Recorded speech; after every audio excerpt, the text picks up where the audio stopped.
अब आइए देखते हैं साइंस के कुछ महत्वपूर्ण प्रश्न को, जो किसी भी आगामी सभी परीक्षाओं के लिए काफ़ी महत्वपूर्ण हैं और काफ़ी उपयोगी भी हैं। तो इसमें ये सब बायोलॉजी से संबंधित प्रश्न हैं, यानी कि सभी जीव विज्ञान से संबंधित हैं। तो आइए शुरू करते हैं। पहला प्रश्न है, एक मनुष्य को भोजन में केवल दूध, अंडे तथा रोटी दिया जाता है, वह सामान्यतः रोगी होगा।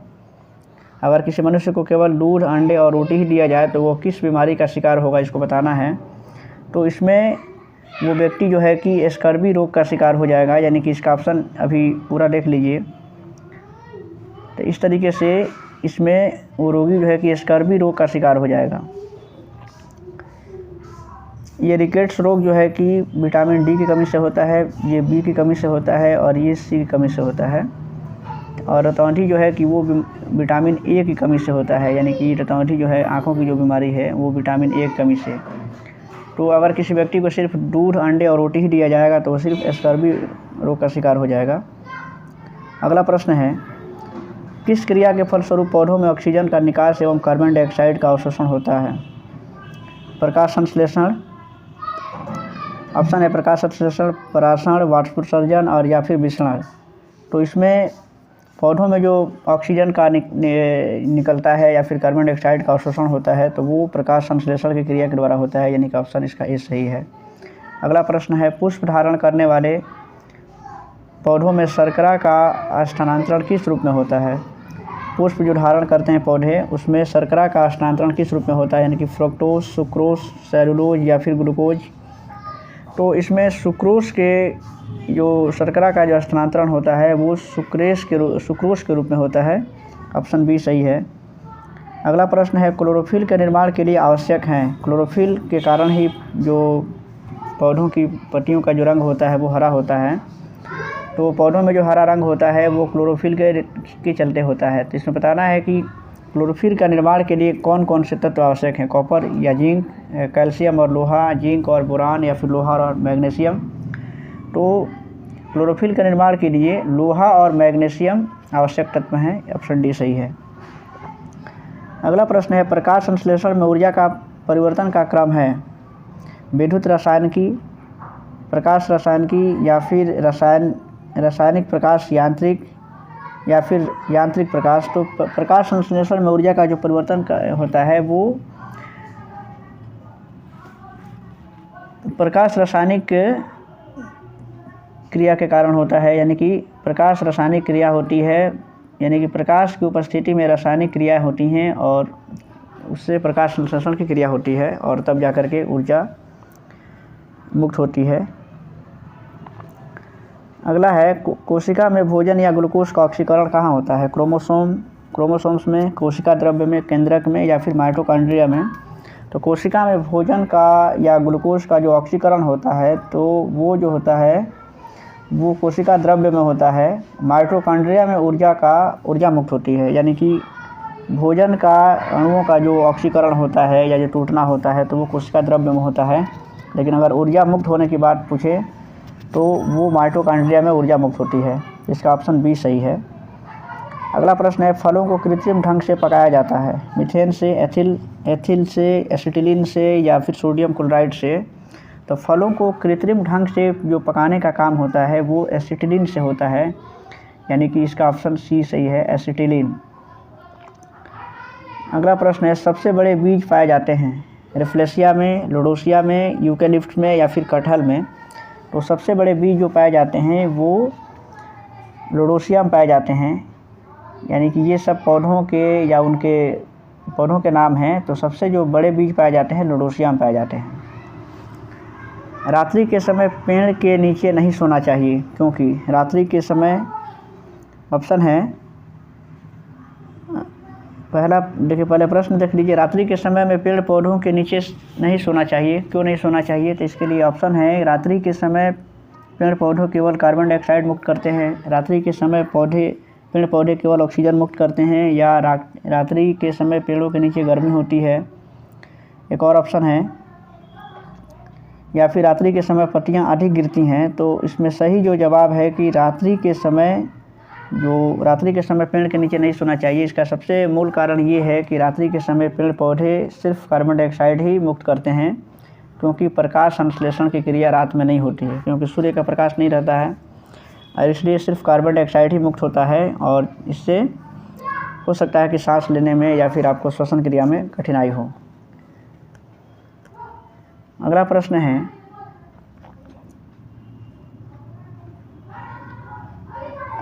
है, BCG का अर्थ है। BCG का अर्थ क्या होता है, यानी कि अगला प्रश्न है कि BCG का अर्थ है बैक्टीरियल सीरम ग्रोथ या बेसिलस कल्चर ग्रोथ, बैसिलस क्लेमेटिक यूरेन या फिर बैक्टीरिया कैलकुलेटिंग ग्रोथ। तो BCG का जो अर्थ है, BCG का अर्थ होता है बेसिलस क्लेमेटिक यूरोन, यानी कि इसका ऑप्शन सी सही है, बेसिलस क्लेमेटिक यूरेन, ये इसका सही ऑप्शन है।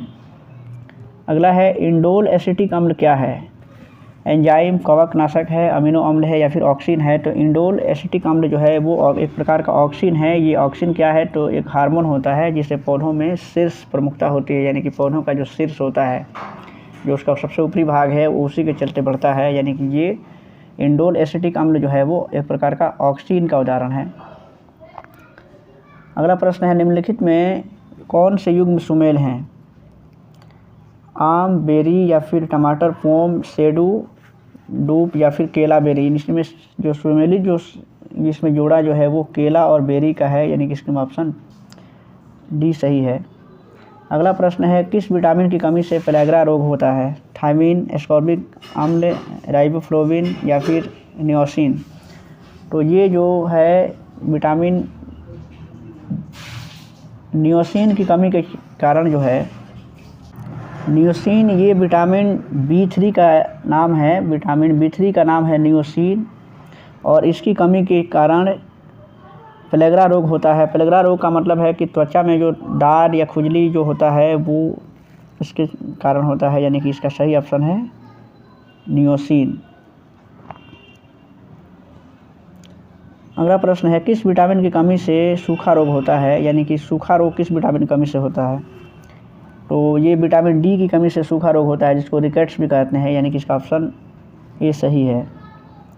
अगला प्रश्न है, कौन सा विटामिन एस्कॉर्बिक रोग निवारण में काम आता है, एस्कॉर्बिक रोग को ठीक करने में कौन सा विटामिन काम आता है। तो ये होता है एस्कॉर्बिक एसिड, यानी कि एस्कॉर्बिक अम्ल होता है, इसका ऑप्शन बी सही है, यानी कि विटामिन सी का जो नाम है वो एस्कॉर्बिक एसिड होता है, यानी कि इस तरीके से इसका ऑप्शन बी सही है। अगला प्रश्न है, किस विटामिन की कमी से घाव से रक्त बहना बंद नहीं होता है।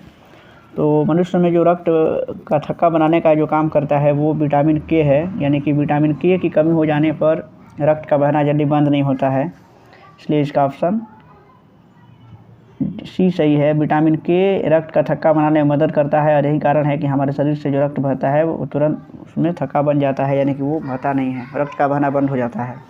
और विटामिन के की कमी होने से रक्त का स्राव बंद नहीं होता है।